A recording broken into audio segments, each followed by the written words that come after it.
અમરેલી જિલ્લામાં કમોસમી વાતાવરણ અને ગુલાબી ઈયળના ઉપદ્રવને કારણે ખેડૂતોના ઉનાળુ પાકને ભારે નુકસાન થયું છે।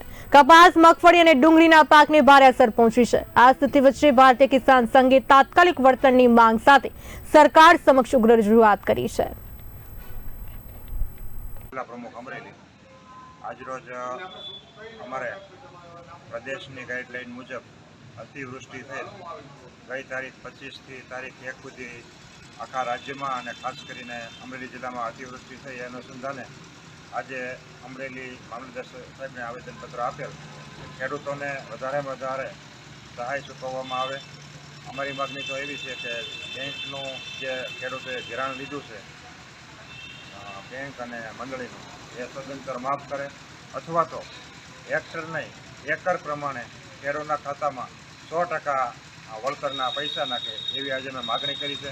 અને હાલ ખેડૂતો બેહાલ છે, બધો પાક નાશ થઈ ગયો છે અને હવે ઊભો થવા માટે શિયાળુ પાકનું વાવેતર કરવાનું છે, ત્યારે એક પણ અમરેલી ડેપોમાં અથવા તો તાલુકા કક્ષાએ ડેપોમાં ડીએપી, યુરિયા, એનપીકે એક પણ ખાતર અત્યારે ઉપલબ્ધ નથી।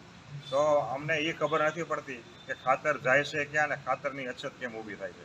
દર વર્ષે જ્યારે ખેડૂતોને વાવણી કરવાની જરૂર પડે ત્યારે ખાતરની અછત હોય અને ખેડૂતોના પ્રશ્નો તો અસંખ્ય છે। હવે પછી અમે આવતા સમયમાં અત્યારે અમારે આ કળ વળે અને અમને સરકારશ્રી તરફથી વધારે વળતર નાખવામાં આવે ને હવે આવતા સમય પછી અમે જંગલ ખાતાના પ્રશ્નો છે, પીજીવીસીએલના પ્રશ્નો છે અને પોલીસ ડિપાર્ટમેન્ટના બી ઘણા પ્રશ્નો છે, એ અમે આવતા સમયમાં સંમેલન કરી અને ખેડૂતોને ભેગા કરી અને વધારેમાં વધારે પ્રશ્નો રજૂ કરીશું સરકારશ્રીને। અને આજે તો અમારી આ ખાસ માગણી છે કે તાત્કાલિક યુદ્ધના ધોરણે 8 દિવસમાં દરેક ખેડૂતના ખાતામાં પૈસા આવે તો શિયાળુ પાક વાવવા માટે ખેડૂત ઊભો થાય અને ઘાસચારો નથી, ઘાસચારાના પૈસા માટે ઘાસચારો લઈ શકે અને વધારેમાં વધારે ખેડૂતને સારું વધારે વળતર મળે એવી આશા રાખીએ છીએ।